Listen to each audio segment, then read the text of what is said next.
Yo, people, it's your boy Poundz, and you're locked into Media Spotlight UK right now. Make sure you stay tuned in. Hottest in the UK right now. You get me? Let's go.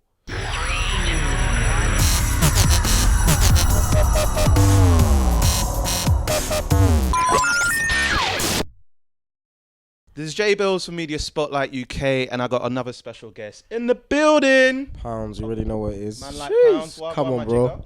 Good still, you blessed? I'm blessed, man. I'm blessed, man. Like, now, first things first, before we go into anything, do you fully believe in the non-myth of black man timing? Because what happened, bro? I heard there was. Black man timing is nuts, fam. Yeah, Yeah. yeah. So but you're all here. It's all blessed, man. Yeah. So it's all good. I just found out actually, because when I was watching the Opp Thot the video, I found out that you're actually close by to my friends, like literally 2 doors down from here. When you took the wedding shot, you're literally close by to here. Literally, yeah. And I was thinking, like, as soon as I finish from here, I can just go next door and just get myself something to eat afterwards. Yeah. You know the ones. Were you conscious of like the whole shot from the very beginning in terms of like that wedding scene, or is it something that was just that came out straight away, like not even planned? No, it was unplanned, innit? So basically, obviously, we just linked up. Yeah. To get a bit of promo for my Instagram, innit? Yeah. And social medias. But whilst I was taking a video and I'm just doing the dance now. Yeah. I'm hearing a lot of cheering behind me, like, hey. So obviously, I've turned around and I'm thinking, bro, I'm just seeing a wedding bus pull up. Yeah. You get me? Everyone's came off. And then obviously Greg was like, bro, you should go over there and get a video with them. But I wasn't on it, innit? Yeah. I was thinking, nah, like. You weren't really appealed to it at first? I weren't really appealed to it at first because you know how people are. They just turn a blind eye sometimes. But yeah. Went up to them now. They was actually on it. And then I just showed them the dance and they just literally got it one time. Did they all impress you in terms of that shot? Like in terms of the Definitely, dancing? Because they must have thought like for the first time doing it. The way they were so into it, it's like they knew the song already. Like it was bare just dancing, like just getting a vibe to it. And then we just caught the great moment on camera. Nah, it was a great, and you put it at the very beginning of the video, so therefore. Already history was being made on that. No one's. I found out that what's your name Poundz from the very beginning? Like, because I heard because you did a tune called Skankman Poundz a couple of years ago. Was that your original name before you changed it to Poundz, or was it always Poundz? It was always Poundz. Okay. So the song my artist name was Poundz, and the title was called Skankman Poundz. Like, it was just showing me entering the scene in it, like, yo, this is me. Like, so a man coming like a skeng man, but I'm bringing the pounds to you. Yeah. So it wasn't a thing where it was like, you had that as an initial name. It was just something that as a track that you did. Yeah. Did you have any original names before Poundz, or was Poundz from the very beginning? From the very get go. It was straight Poundz. Never switched it. And it was a thing that I hear that like you're making them pounds from the very beginning as well. Yeah, that's where the name came up from. Yeah. Did you do any like sort of like I would reckon as a kid from back in the day, like for me, I was making rounds like sending newspapers and stuff. Like, were you doing them sort of entrepreneurial sort of stuff to make them pounds? Actually was, I was just doing.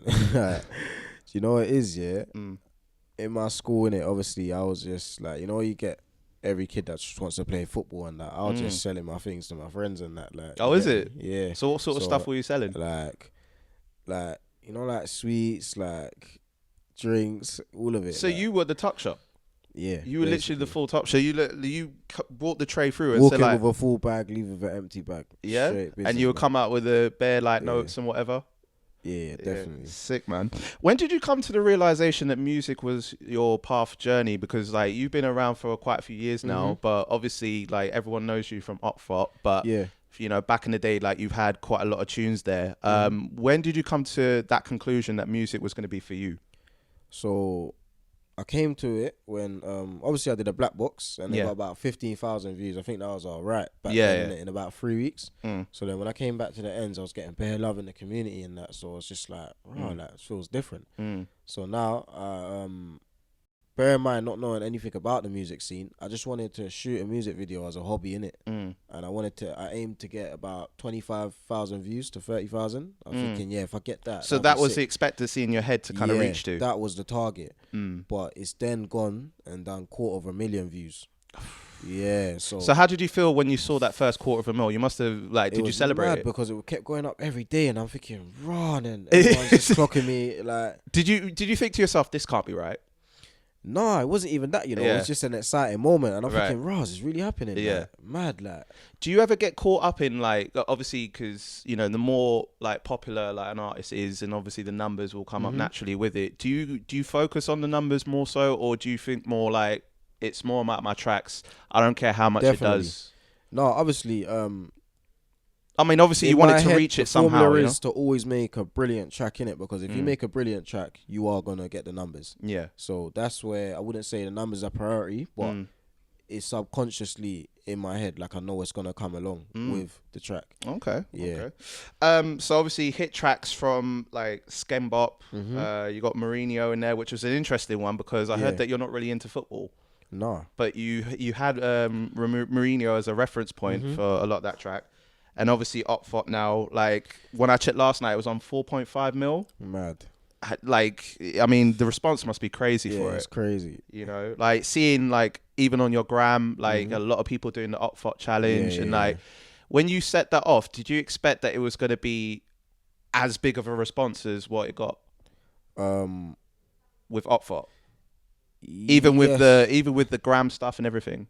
Yeah, because my gram is like that's my my machine. Yeah, you get me? Like that gets everything pumped out and that it reaches a lot of people. So yeah, I always seeing it being big. So yeah, okay.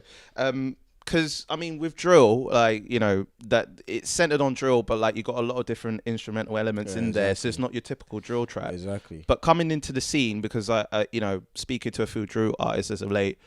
That it seemed to have had somewhat of a reputation over the years. Like some of it is seen to be on a negative connotation. Did you consciously think to flip it on a track to go like, let me get the positive end of this? Or did you just think, I'm doing this just to get a good track out there? I'm not conscious of what's going on. You know what it is, yeah?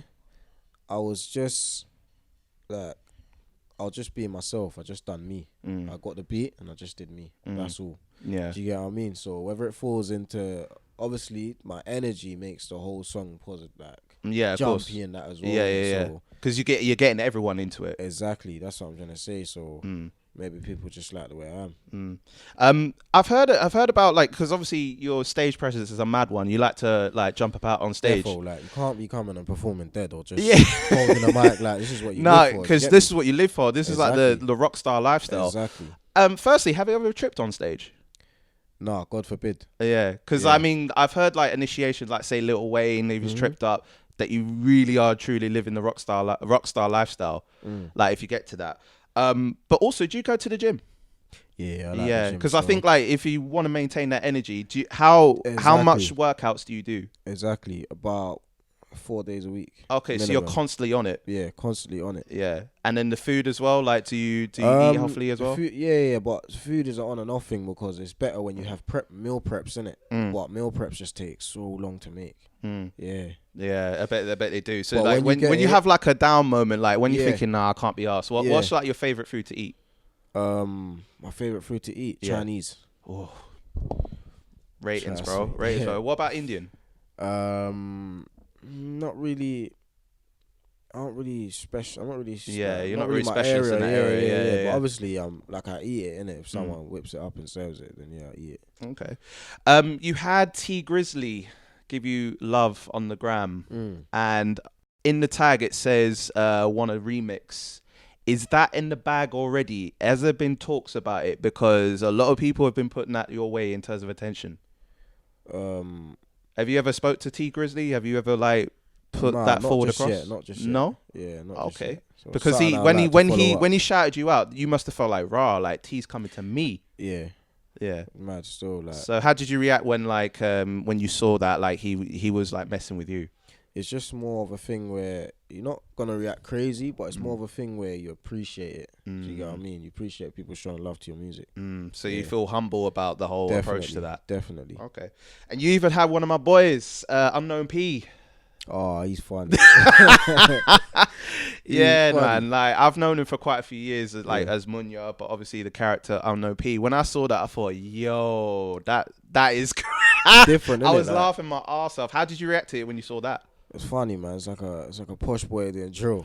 You get me? Yeah. Is it? Have you ever thought of probably doing a collab with him as an idea? Never know, you know. You never know. Yeah, because I just came across him like when he done the Opp Thot challenge. No, but he done the Unknown T one. I did see him from the Unknown T one. Okay. Yeah, but obviously it's like I acknowledge him a lot more recently since he's done the Opp Thot thing. So yeah, he's different, man. He's funny. No, he's definitely that guy, man. So I mean, you got the co-sign from Kano because we saw the Genius. Obviously, you know, you spoke. Kano, yeah, of course, like he's a legend in grime. You had your, you know, he had your reaction to you, and obviously we know about like how you felt about it. If there were to be like a celebrity that you want to have a big co-sign to you, who would be your dream celebrity? You think if I got the co-sign, I'd be gas for life. Jay-Z, man, just because of the amount of respect that's around this guy and what he's done. Do you know what I mean? Okay, because I heard that Jay-Z, Beyonce, you know, some of like your influences like growing up, like a Ja Rule.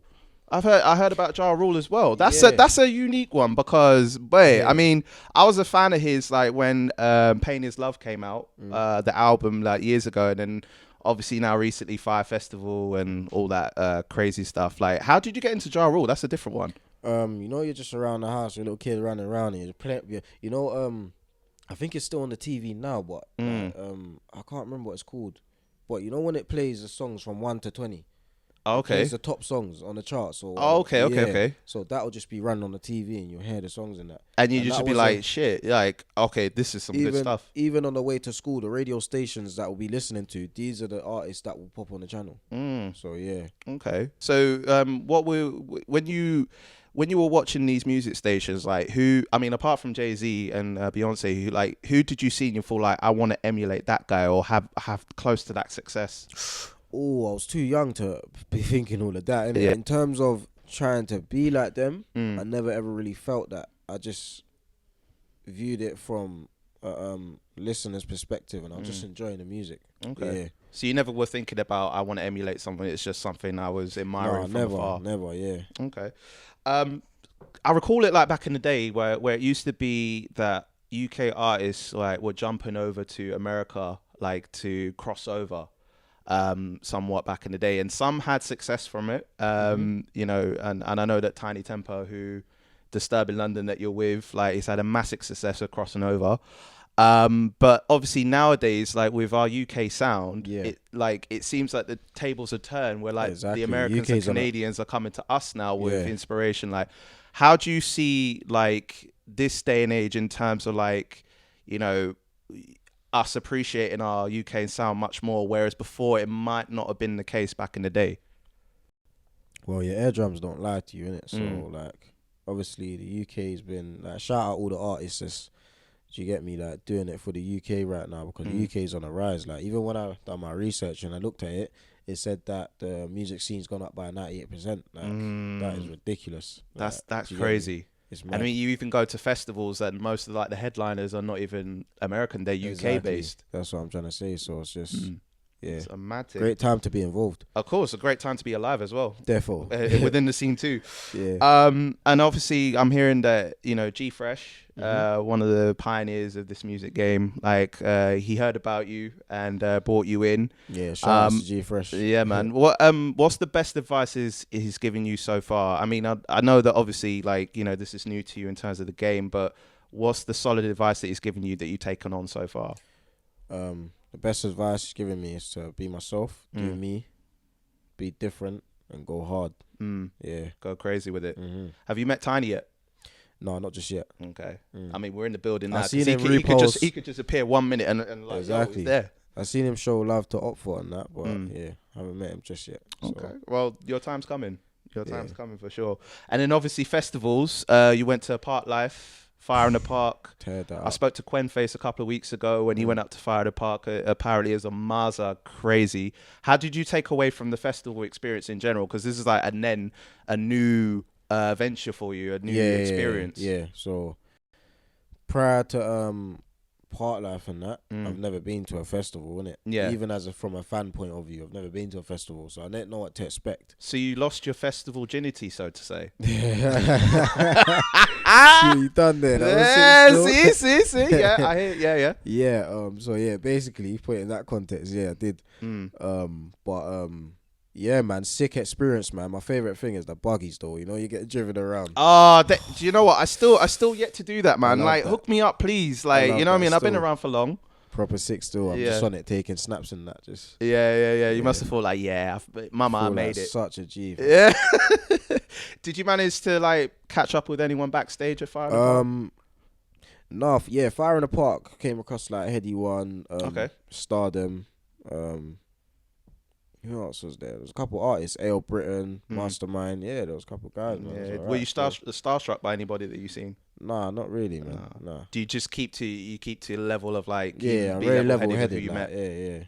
I see that. You don't seem a guy that's too gassed about it. You like to take the experience as it comes. You have to remember, I see myself in a certain I always said to myself, even when I wasn't at that level, I can't be so excited about someone where I know I'm gonna be that level or even greater. So I respect you for that. I respect you for that. The only person that I would get gassed over would be Dwayne The Rock Johnson if it was me.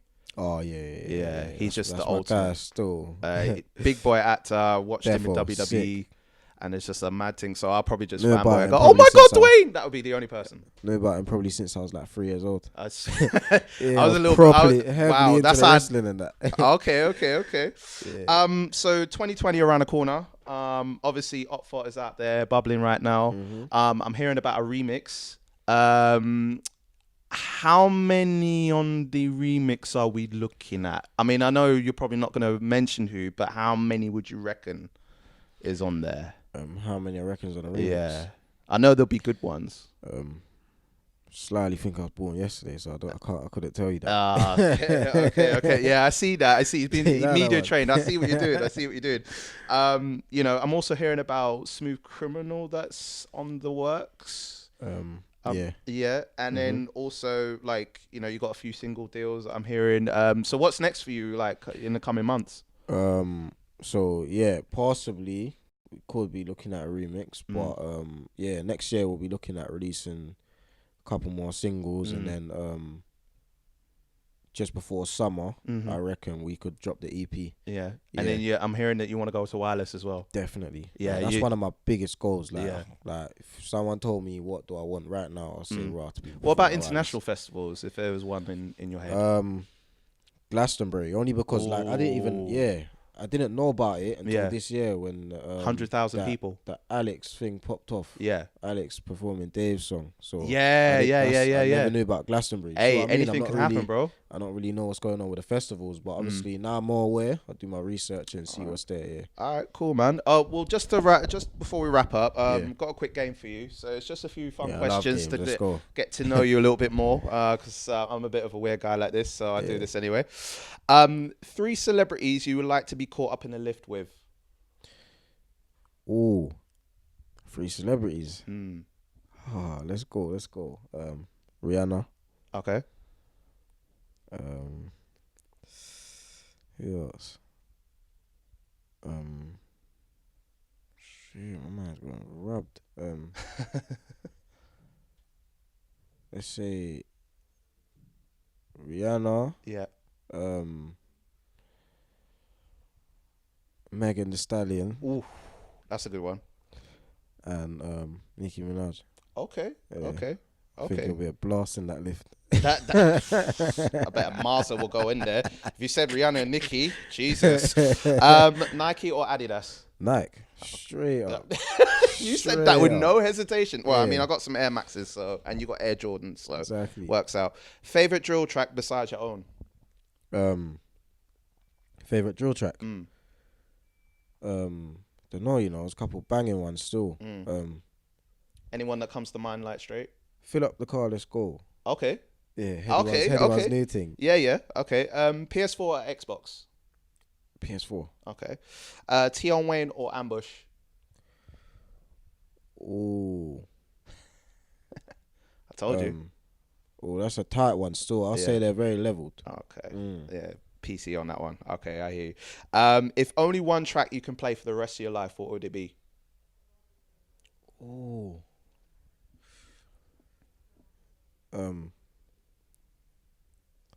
You know what? We're just gonna have to be cheeky and go with Opp Thot.